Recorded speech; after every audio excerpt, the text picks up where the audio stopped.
श्रीमद् भागवत महापुराण राजा परीक्षित ने सुना और सुखदेव जी ने सुनाया। छोटे मोटे दुख की बात कौन कहे, राजा परीक्षित ने मन में यह भी नहीं विचार किया कि भागवत सुनने के परिणाम स्वरूप मेरी मृत्यु टल जाए।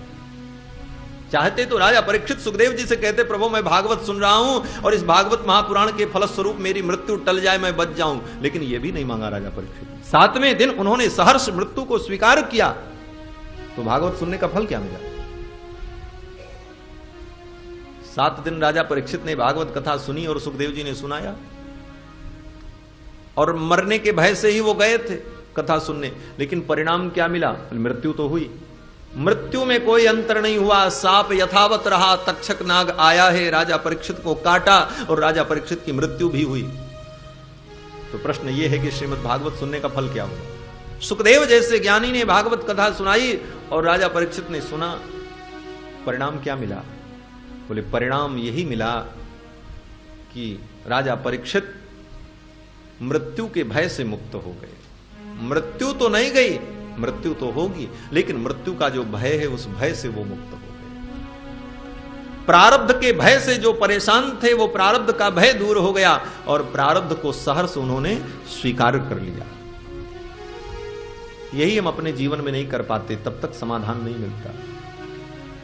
हमने अगर अपराध किया है, मेरे प्रारब्ध में दुख है, तो उसको हम स्वीकार कर लें, यही शांति का मार्ग है।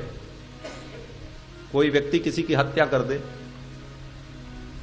और हत्या करने के बाद भाग जाए, बोले तब तक उसको शांति नहीं मिलेगी। भागेगा, जहां जाएगा पुलिस खोजेगी, कुड़की होगी, घर की संपत्ति पकड़ी जाएगी, सब उठाया जाएगा, उसके आदमी पकड़े जाएंगे, भाई बंधु को पुलिस पकड़ेगी, खोजेगी। जब तक वो भागता रहेगा उस अपने अपराध से, तब तक शांति नहीं मिलेगी। वो स्वीकार कर ले तो उसको शांति मिलेगी, आकर के हाजिर हो जाए, फिर शांतिपूर्वक प्रक्रिया चलेगी, न्याय मिलेगा, जो कुछ होना है। उसकी दौड़ भाग तो बंद हो जाएगी, उसे शांति मिलेगी, कोई न कोई समाधान निकलेगा आगे चलकर। लेकिन जब तक वो भागता रहेगा तब तक उसे शांति नहीं मिलेगी। तो श्रीमद् भागवत महापुराण यही सिखाती है कि हम अपने प्रारब्ध को समझकर संसार के सुख दुख को भोग लें और अपना मन गोविंद के चरणों में लगा। इस संसार में आए हैं तो केवल सुख सुख नहीं मिलेगा, दुख भी मिलेगा, निश्चित रूप से मिलेगा, और बिना बुलाए मिलेगा, और उसी प्रकार सुख भी मिलेगा।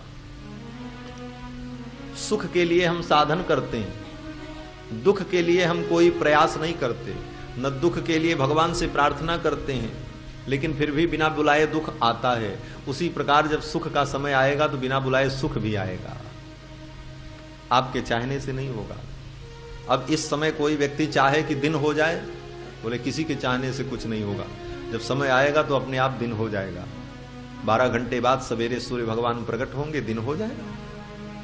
अभी कोई कितना भी चाहे नहीं होगा, क्यों? बोले अभी तो रात्रि रहेगी। उसी प्रकार जिस प्रकार रात्रि जाएगी तो दिन आएगा, दिन जाएगा तो रात्रि आएगी, उसी प्रकार सुख जाएगा तो दुख आएगा, दुख जाएगा तो सुख आएगा, ये लगा रहेगा। श्री सुखदेव जी महाराज राजा परीक्षित को कथा सुनाते हैं। सुखदेव जी महाराज ने राजा परीक्षित को सर्वप्रथम भगवान के विराट रूप का वर्णन करके सुनाया। पहले तो सुखदेव जी ने राजा परीक्षित के प्रश्न की प्रशंसा की। एवमाभाषित पृष्ठ सराज्ञाश्लक्षणया गिरा प्रत्यभाषद धर्मज्ञो भगवान बादरायणी। सुखदेव जी को भगवान कहा है। सुखदेव जी भगवान हैं और भगवान ही राजा परीक्षित को सुना रहे हैं। भगवान कहने का भाव क्या है? बोले जब भी हम किसी के द्वारा ज्ञान को प्राप्त करें, सुने, तो ये भावना करनी चाहिए कि ज्ञान प्रदान करने वाला भगवान है, तब वो ज्ञान हृदय में दृढ़ होगा। हमारे गुरुदेव परम श्रद्धेय पूज्य श्री ब्रह्मचारी जी महाराज, जिनकी सन्निधि में मैंने किंचित वेद शास्त्र का अध्ययन किया, गुरुदेव भगवान कहते थे कि कोई विषय व्यक्ति पढ़े, कोई विद्यार्थी पढ़े और पढ़ने के बाद वो विषय उसके हृदय में, उसकी बुद्धि में प्रतिष्ठित हो जाए, इसका उपाय क्या है? तो गुरु जी कहते थे कि देखो, पढ़ते समय भावना क्या करनी है ये विचारनी है। जब आप किसी गुरु से व्याकरण पढ़ने लग जाएं तो ये भावना करें कि जो पढ़ाने वाले मेरे गुरु हैं, जो मुझे व्याकरण पढ़ा रहे हैं, वो साक्षात पाणिनि हैं, पतंजलि हैं, कात्यायन हैं। साधारण गुरु मुझे नहीं पढ़ा रहा है, मेरे पढ़ाने वाले गुरु साक्षात पाणिनि हैं, जो व्याकरण के रचयिता हैं। ये भावना अगर रहेगी तो उनके पढ़ाए हुए सूत्र आपके हृदय में आमरण पर्यंत, मृत्यु पर्यंत वो प्रतिष्ठित रहेंगे, कभी नहीं विस्मृत होगा। वेद पढ़ने के लिए बैठो तो गुरु जी वेद पढ़ावे तो ये भावना करो कि पढ़ाने वाले मेरे गुरु जो वेद पढ़ा रहे हैं वो साक्षात वेद व्यास हैं, साक्षात ब्रह्मा हैं, साक्षात वशिष्ठ हैं, विश्वामित्र हैं। ऐसी महाभावना करो, पवित्र भावना करो, तो उनके द्वारा पढ़ाया गया विषय कभी विस्मृत नहीं होगा। पुराण की कथा सुनने बैठो, पुराण को पढ़ने बैठो तो पढ़ाने वाले के प्रति ये भावना रखो कि जो मुझे पढ़ा रहे हैं वो साक्षात वेद व्यास हैं, साक्षात सुखदेव हैं, तब वो वाणी हृदय में उतरेगी। ये भावना का कमाल है। इसीलिए राजा परीक्षित जब सुखदेव जी से सुन रहे हैं तो यही अनुभव करते हैं कि मुझे भगवान ही कथा सुना रहे हैं। प्रत्यभासत धर्मज्ञो भगवान बादरायणी। सुखदेव जी को भगवान कहा। और दूसरा भाव बोले भगवान ही सुखदेव जी के रूप में आए राजा परीक्षित का कल्याण करने के लिए।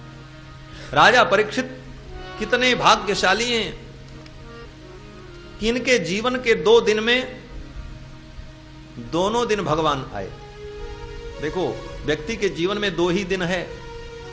लोग कहते हैं जीवन 2 दिन का, कहते हैं ना, ये 2 दिन के जीवन के लिए क्या करते हो।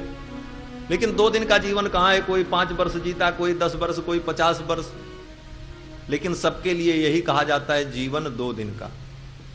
2 दिन का मतलब एक जन्म का दिन, एक मरण का दिन, 2 ही दिन है बस, बीच वाला तो सब इसी में चला गया। और ये दोनों महत्वपूर्ण दिन हैं। यही 2 दिन हम स्मरण रखते हैं। किसी का जन्म मनाते हैं और किसी का निर्वाण दिवस मनाते हैं। किसी की स्मृति में हम उसका जन्म दिवस मनाते हैं और निर्माण दिवस मनाते हैं। तो जीवन 2 दिन का, और इन दोनों दिनों में भगवान मिल जाएं। आप कल्पना करो, जिस दिन हमारा जन्म हो उस दिन भगवान का दर्शन हो, और जिस दिन इस दुनिया से विदा हो उस दिन भगवान का दर्शन हो, तो पूरा जीवन आनंदमय हो जाए।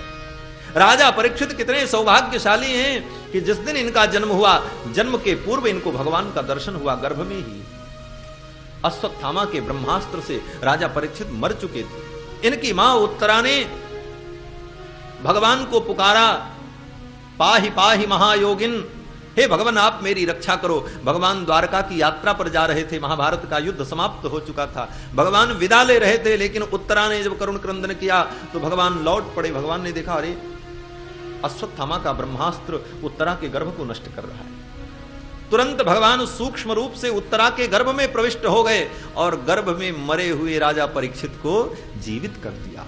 और जब गर्भ में राजा परीक्षित जीवित हुए तो सबसे पहले उन्होंने भगवान का ही दर्शन किया है। संत कहते हैं कि राजा परीक्षित की मां उत्तरा कितनी भाग्यशालिनी है। संसार में स्त्री का भाग्य क्या है, बोले वो पुत्रवती हो। और उससे भी श्रेष्ठ भाग्य क्या है, बोले पुत्रवती जुवती जग सोई, रघुवर भगत जासु सुत होई। जिसका पुत्र भगवान का भक्त हो, ये स्त्री का महान सौभाग्य।